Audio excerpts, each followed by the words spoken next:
Hello, everyone. This is Alice from Prince George's County Memorial Library System, and I'm welcoming you to our tile art program today.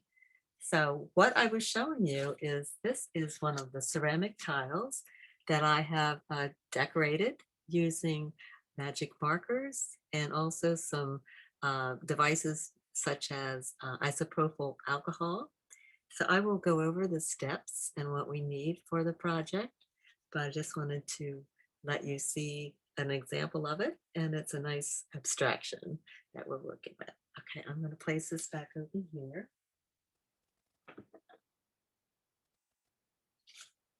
Now, let's go and see what we're going to be starting out with and what supplies I have here on hand for you to work with.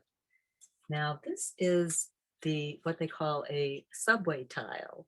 Now, this can be obtained at your local hardware store, but you might want to, of course, give a call and see what the availability of it is. And as you can see, it's a ceramic and hard surface that we'll be working for. And it does, of course, have dimension, and it's just like your regular ceramic tile that you'll find in your home. Now, this one is a pink tone. This is something that I had on hand from a previous tile project. So when you're going to the store or at least calling them or ordering them online, you can select white. There's like a white subway tile.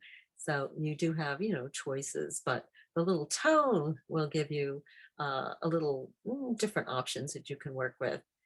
Otherwise, the white one, you can then, it's just fine too, because then it's just like working from a white canvas or a white piece of paper. So you're fine with that. So this is for our first project. This is what you'll need for that. As far as the markers, I have all types of markers that we can work with. So big, thick ones, thin ones, various colors. It's up to you. There's also the clickable type of marker that we have as well, like the thick, the thin. And I also find useful, there are products that do have a finer tip on one end and more of a brush tip on the other. So whatever you like to work with, and it's up to you. But at least you have options as far as what you feel comfortable doing and actually what color you want to use. Another item that is on my list is you have to have a little spray of isopropyl alcohol. Now, it doesn't matter whether it's 70%, 91%, as long as it's isopropyl alcohol. And it will come in little sprays like this, so you can use it that way. They do have that. If you find them in the stores, I have found some more recently, which is a great thing.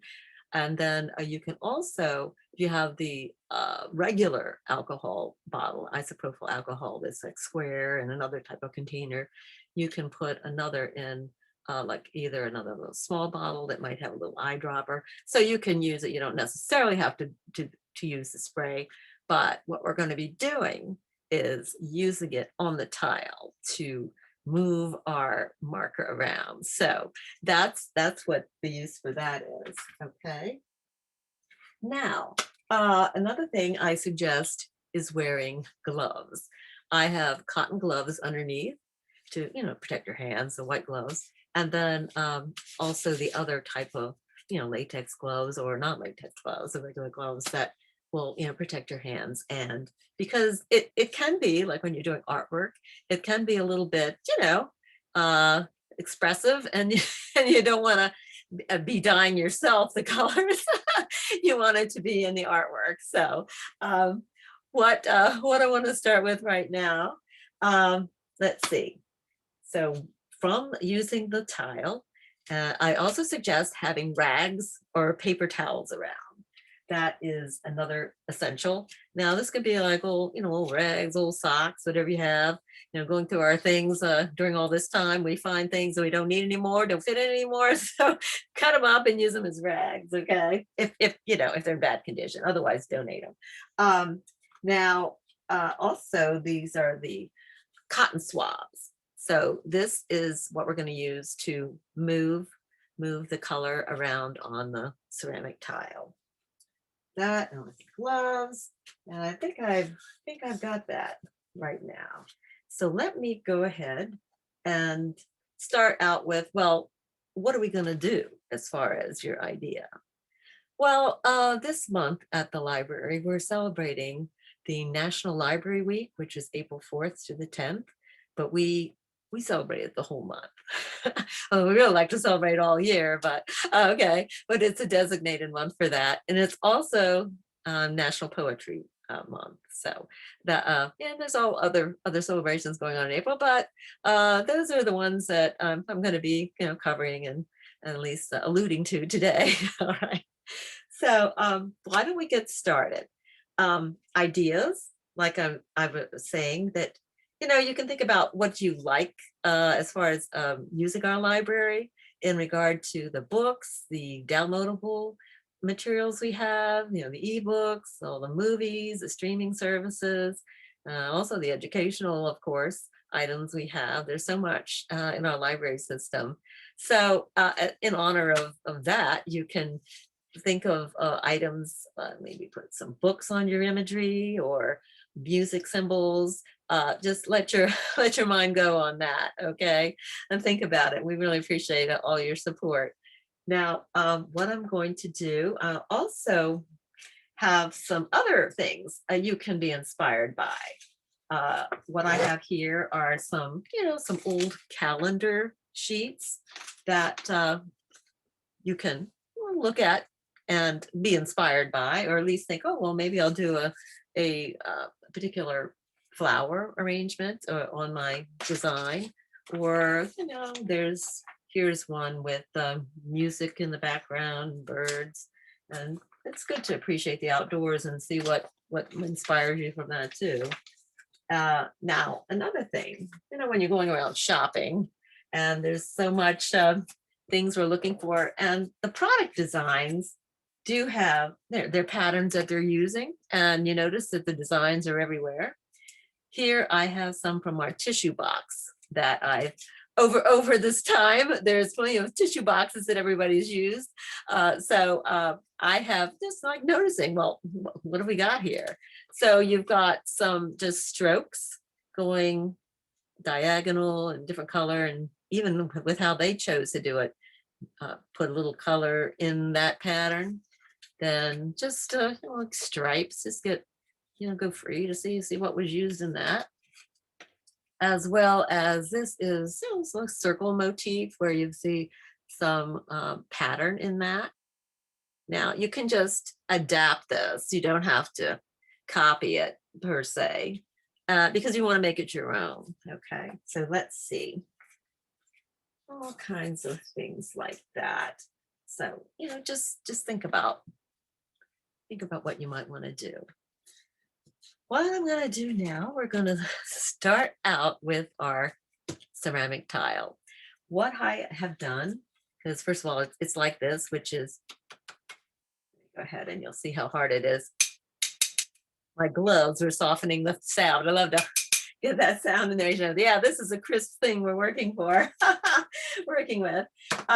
Okay, so what I have done, I found out that whenever you're working with something like this, it's good to like attach it to. I just use one of the lids, cardboard box lids.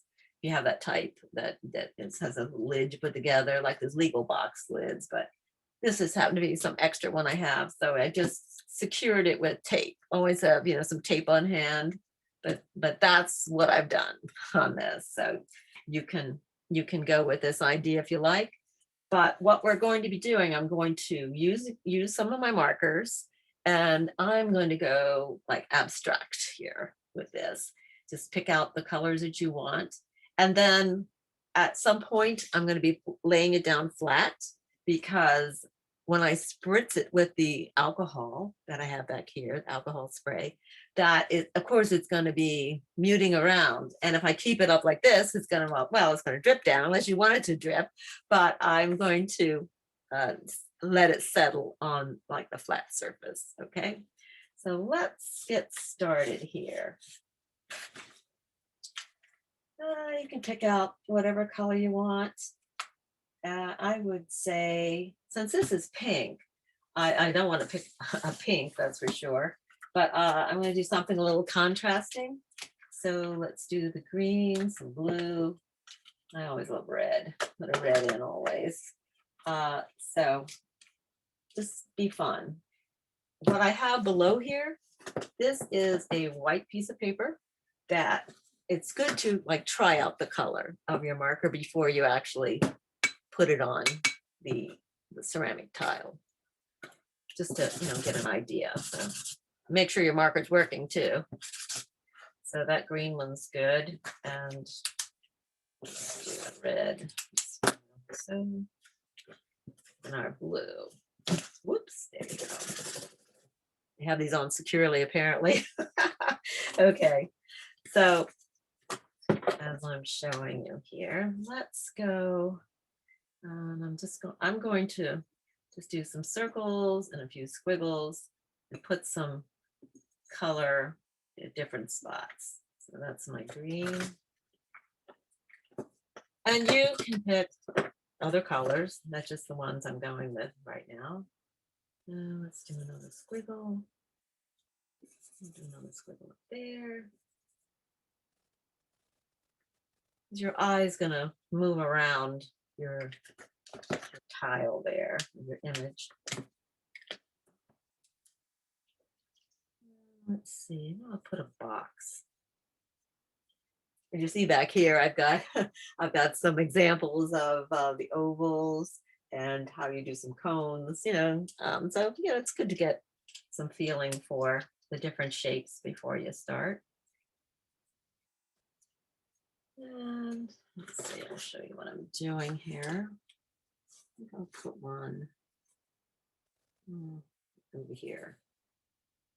Now, when you're working, you can just go on the, on the outside of don't be intimidated by the edge at all. I think maybe put something over here. Put a box there. Because this is just the starting point. Now we're getting to the point where I'm going to actually put it flat. And always make sure your spritzer is on.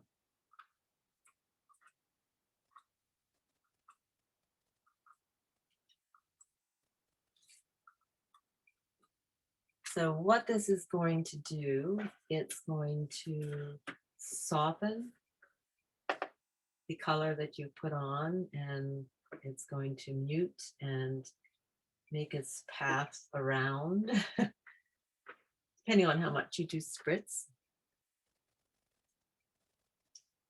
And this is where you can use your Q-tips and rags to control the image.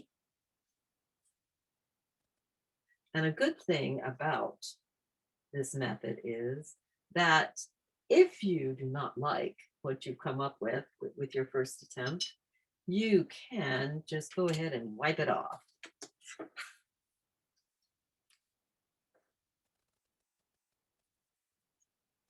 And you can go back into it if you like. I'm just going to let that alcohol evaporate a little bit and see what's going on with it.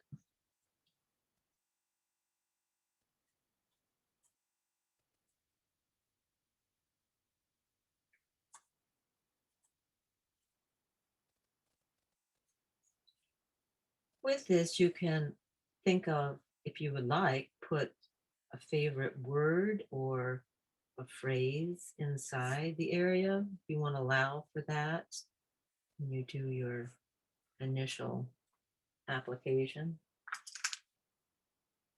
Right now I've got my red kind of going on an exploration trip here, but that's fine. It's swooping. And it's good just to relax and just think of how free you can do this, and don't worry about it particularly, because then you can always, if you don't like it, just start all over again. Okay. I think I'm going to work on that a little bit more. Putting the different colors a distance away will prevent it from being what we would call muddy, which when you get too many things that are combining and muting, and then it just lands up looking like mud. So if it does that, you definitely want to wipe that one away.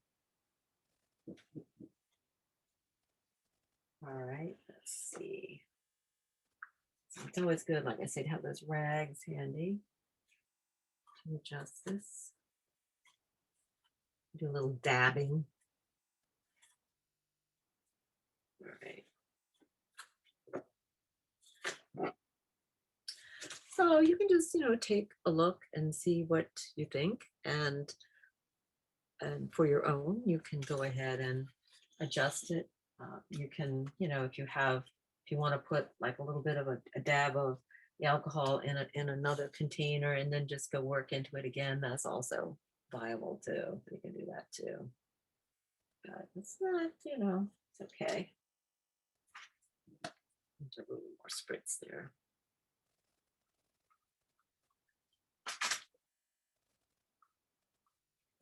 I think at first, ooh, that's doing like a nice strip there. Okay, I like that. At first, I wouldn't go too many colors at once. And just go ahead and experiment with 3 or 4 till you get the hang of it. Get some nice little drippings there. So I'm going to let that set for a while. Now I have another one here that you can work with too if you have more than one tile. Another thing that you can consider is the edges of your tile. So you don't want to forget that.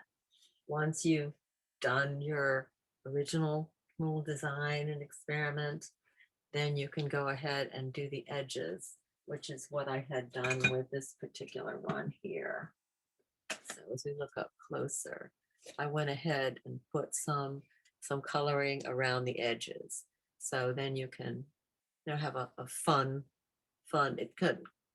concept where it's not just ending at the edge. Just let it go over the end.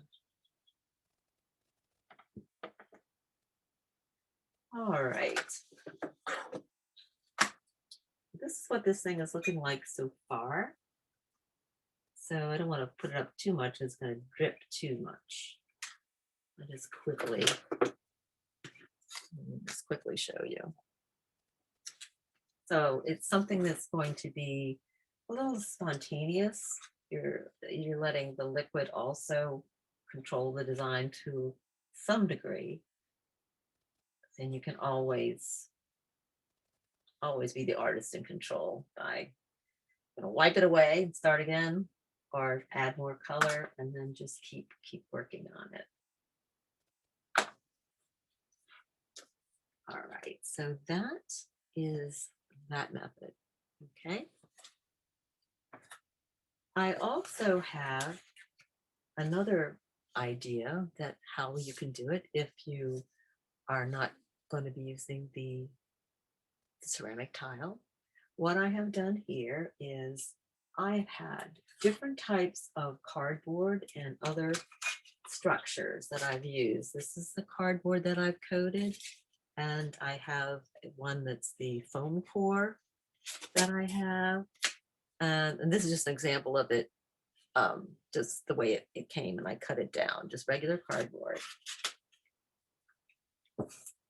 What I have done to it is I have used the acrylic coating, which is called gesso, which acts as a base or a ground for your drawing or painting. So that when people go to the store and get their prepared canvas and it's white, that is what that is. They have already prepared it that it would have that coating on it. So what we do here is you have the choice, especially if you're at home and have some materials around like old cardboard and extra, shall we say, foam core that you had from some other project before. You can still use it and have it as a nice surface for your work. So there's the gesso. So what I'm going to do to apply the gesso, I'm just going to do a sample one. What I have done here, I have one of my cardboard that I have cut down. Now these are just like tops of like either containers that I have, and I actually put them down on this. So that's what I have on the other side of this cardboard. And I just use a piece of masking tape just to hold it down, because when you're doing your strokes with applying the gesso, you know, it could get stuck to the bottom part. So to avoid that, I have it raised a little bit. So you can use another type of jar lid and then just secure that down and put that on. I just find that to be handy. As far as what you're going to do to apply it, these are the sponges that you can use. Some little they call the sponge brushes. And otherwise there's the regular brushes that I have in the back. Because the one I have here is not that big, I would say, I'm going to use the smaller one to do that. So I've already prepared and stirred my gesso. Here's my little stir, I would say. I put that back there because you want to make sure it's all stirred up before you start. Don't want anything separated. So let's go do this. Now, when you're doing the gesso, the sponge are handy. That since the gesso is water-based, you just go at the end and wash it out with soap and water. And it comes out very easily on, well, actually brushes and this, because it's not bad. Now, when you're putting the strokes down on the item, I would suggest going in one direction. You see it's popping up a little bit. But it's another reason why to have the gloves on. You have to adjust something.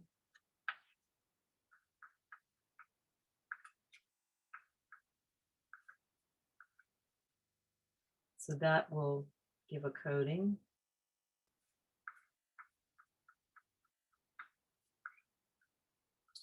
You let it dry for, I'd say like an hour. Once that dries, there are some strokes that you do see in it right now. Show you up closer. You will see some strokes that you're seeing. What I suggest after that, once that dries, is to go ahead and do it the other direction. After that has dried, I would flip the panel and then do the same thing on the other side. So if you do it, it also prevents warping. If your cardboard's too thin, then it's gonna warp in bulk. So, you know, the thicker the cardboard, the better. But this is how you can be free enough to do your pieces the sizes you want, and you can actually use both sides of your work. If you want to put a saying on the back side and maybe just have the image on the front, that's fine. All right, now what I have here, this is an example I had done before, and I was just thinking kind of upbeat with using the yellow, and I was doing more of the triangular and stars. I was just experimenting with that. So that was on the prepared surface that I just showed you.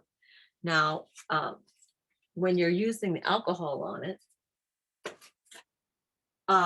before actually doing the work, I would say that you needed to spray it with the crystal clear as a protective coating.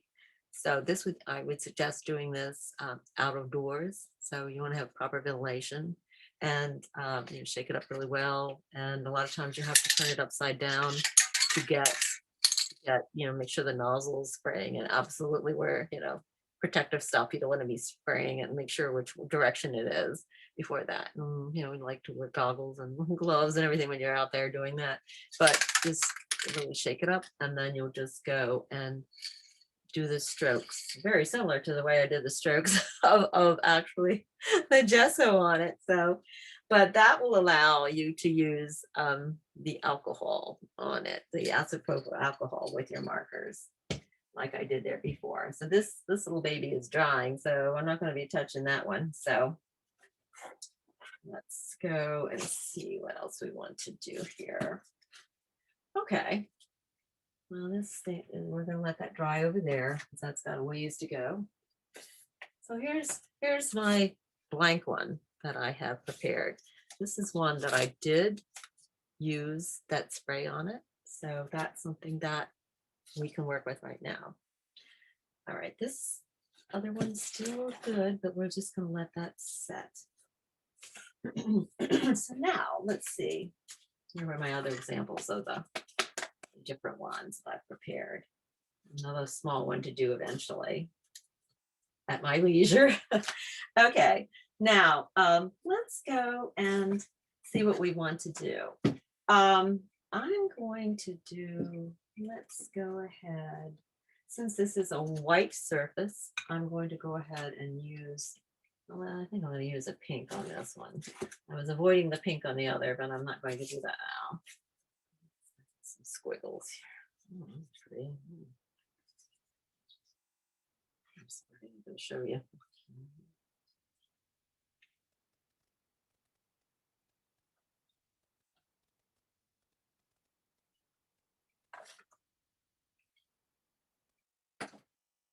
The same idea as with the other.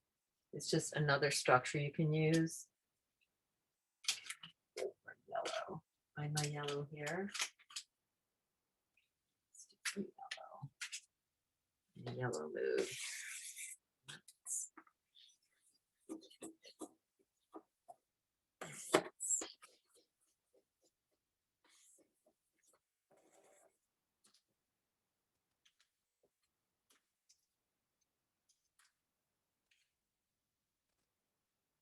See how my orange is doing. It's not bad. I'm just going to do some big circles.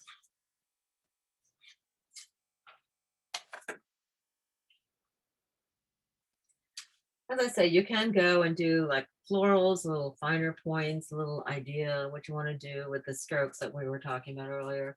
So it's up to you. It can be done that way too. So right now, I'm going to leave this with just those two colors right now. Well, I did have a yellow in there too, so I guess it's technically three, but that yellow was very, very, shall we say, light on there. So let's go. Do a little spritz. Oh my goodness, it's looking like fluorescent now. Okay. Get a little Q-tips, cotton swabs. And just a little bit.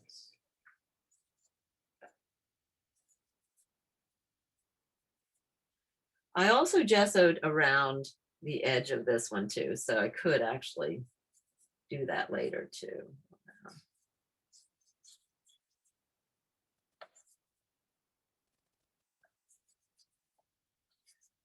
It's good to just take the time to use like your hands and manipulating thinking about good positive thoughts when you're doing something, and it takes your mind off other things that are happening in the world, just to go ahead and do your artwork and experiment with this too.